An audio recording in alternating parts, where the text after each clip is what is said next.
A woman woke up in darkness, thinking the lights had gone out. She tried to sit up and slammed her head into something hard. The pain snapped her, fully awake. She reached out instinctively, expecting open space, a wall, a bed, anything familiar, but her hands hit wood, inches from her face, above her, to the sides, beneath her back, everywhere. She tried to move her legs. They wouldn't straighten. She tried to turn her shoulders. There was no room. She lay still, heart pounding, and began to feel around, slowly. That's when the memories started coming back. A motel room, her mother's voice, a knock at the door before dawn, a man saying, "Police." Her breath caught. Her throat tightened as the final memory surfaced. She inhaled sharply and realized the air barely came. That was the moment the truth settled in, heavy and unavoidable. She was underground, buried alive.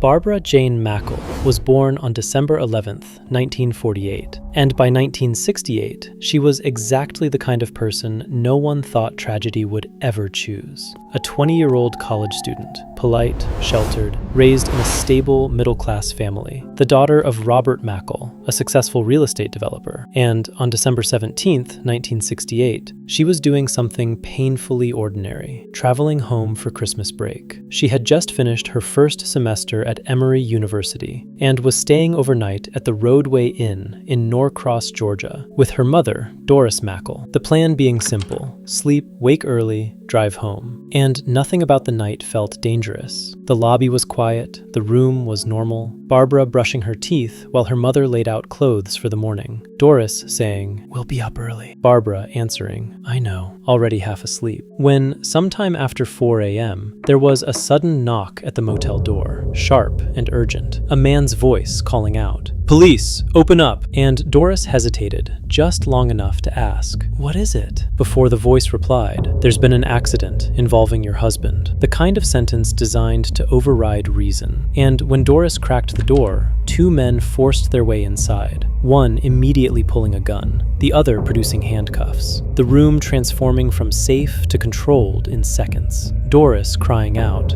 "Please, what is this?" One man answering calmly, "Ma'am, cooperate and no one gets hurt," while Barbara stood frozen, barefoot, watching strangers turn their motel room into a crime scene. The men identified themselves as Gary Stephen Christ and Ruth Eisman Shire, though not as criminals, and they moved with preparation, not panic, restraining Doris, forcing Barbara to dress, warning her in a low voice, "If you scream, your mother dies." And that threat, precise, unemotional, locked Barbara into silence as she was led outside into the cold December air, placed into a car, and driven away into darkness, unaware that this was not a robbery, not a ransom phone call, not a short ordeal, but the opening move of something far worse. Because while Barbara believed she was being taken somewhere temporary, something survivable, her kidnappers had already built something underground, measured to her size, sealed, reinforced, and waiting. And as the car disappeared down the highway before dawn, her normal life ended, quietly, efficiently, without anyone yet understanding how literal the word buried was about to become.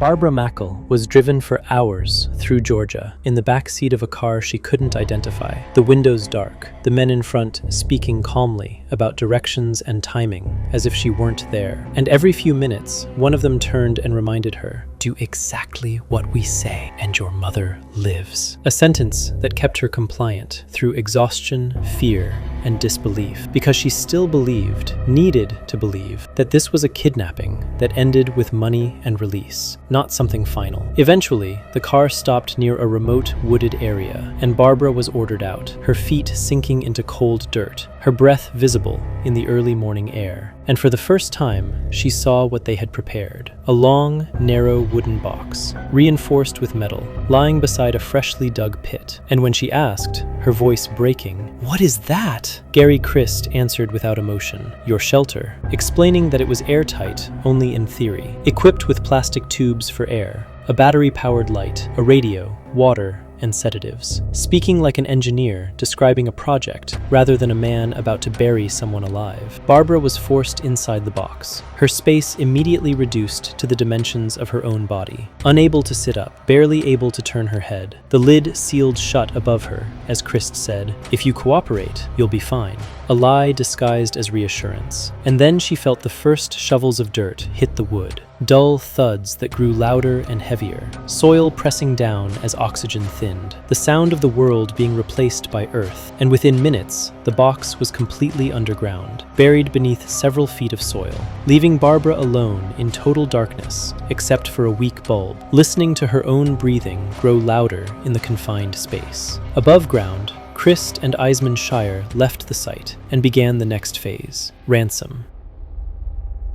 Sending a typed letter to Barbara's father, demanding $500,000, threatening that if instructions were not followed precisely, his daughter would suffocate underground. A threat that was not exaggerated, because inside the box, Barbara quickly realized the design was already failing. The air tubes bending under the weight of soil, moisture seeping in, the light flickering, and panic pressing in as aggressively as the dirt above her. And at some point, she whispered aloud, "I'm buried." Not as a realization, but as a grounding statement, something to anchor herself to reality. Because at that moment, the truth became unavoidable. This was not a kidnapping designed to end quickly. This was an experiment in endurance, and she was its only subject, sealed underground with no certainty that anyone would ever find her before the air ran out. Time underground stopped behaving like time at all, because inside the box, Barbara Mackle had no way to measure minutes except by the rhythm of her own breathing, which grew louder and faster as the air thinned and the walls seemed to press inward. And when panic surged, she forced herself to slow it, remembering fragments of advice she'd heard once about conserving oxygen, whispering to herself, "Slow, slow, don't panic," because panic would kill her faster than dirt. The box was roughly 7 feet long, less than 3 feet wide, and buried under about 7 feet of soil. And as hours passed, the weaknesses in Gary Christ's engineering revealed themselves. Condensation formed, water began dripping, the air tubes partially collapsed under the weight of earth, and the battery-powered light dimmed, flickering just enough to make darkness feel like a threat waiting to pounce. Barbara tried the radio, but could only hear static, and at one point, the light went out completely, forcing her to lie in total blackness, unable to move her arms freely, unable to stretch, unable even to scream without wasting precious oxygen. And in that suffocating quiet, she began speaking aloud, simply to confirm she still existed, saying her name, reciting prayers, telling herself they'll come, they have to, even as her chest tightened and her breaths became shallow. She later described moments where her thoughts fractured, where she imagined dirt filling the box, imagined her parents receiving bad news, imagined falling asleep and never waking. And each time she felt herself slipping, she bit her tongue or clenched her fists to force pain,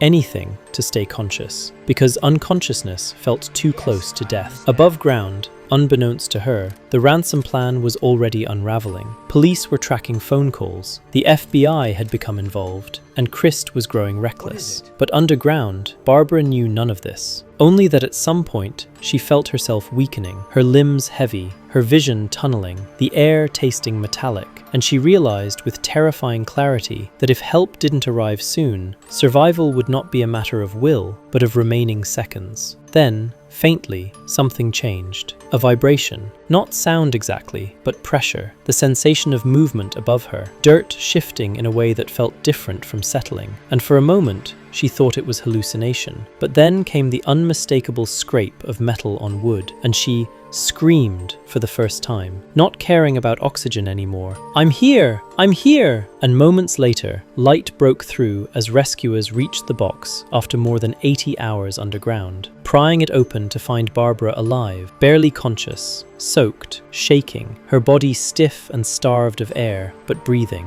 The impossible made real in a muddy pit in rural Georgia.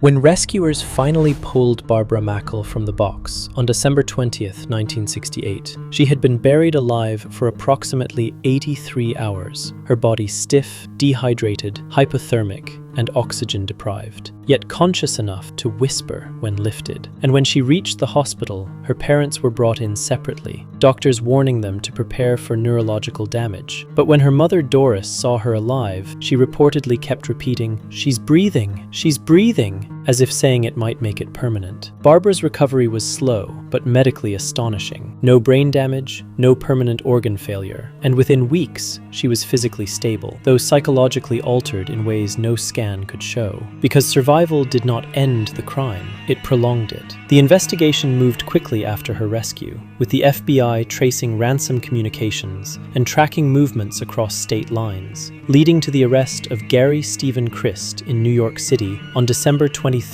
1968, just days after Barbara was freed, while Ruth Eisman Scheer was captured months later in Oklahoma, becoming the first woman ever placed on the FBI 10 Most Wanted list, a fact that made headlines but did nothing to lessen what Barbara had endured. Christ confessed, and in 1969 he was convicted of kidnapping and sentenced to life imprisonment, while Eisman Scheer received a lengthy sentence of her own. And during court proceedings, the wooden box was presented as evidence, its dimensions and air tubes described clinically, as if it were a neutral object rather than a failed coffin. And Barbara, though spared having to testify extensively, was forced to hear her survival reduced to diagrams and measurements. In the years that followed, her family made a deliberate decision to remove her from public attention, shielding her from interviews and curiosity. And Barbara herself chose disappearance over identity as the girl in the box, eventually changing her name, finishing college, marrying, and raising children away from cameras and headlines, determined to live a life defined by ordinary moments rather than extraordinary trauma. The story, however, refused to fully let go. It inspired books, films, and copycat crimes, including later kidnappings explicitly modeled on Christ's design, a legacy that deeply troubled those who knew her, because it meant her suffering had become a template rather than a warning. Gary Christ would later be paroled in 1974 after serving less than 10 years, a fact that horrified the Mackle family and reinforced Barbara's decision to remain private. And though he would go on to re-offend years later, none of that changed the central truth of the case, that a 20-year-old woman had endured something designed to end her life and emerged intact enough to build another. Barbara Mackle is still alive today, living quietly under a different name, her survival not marked by speeches or anniversaries, but by the simple refusal to let one underground box define the rest of her existence. And that may be the final, cruel irony of the story, that one of the most extreme acts of human cruelty in modern American crime history ended not with notoriety, but with a woman choosing anonymity as her victory.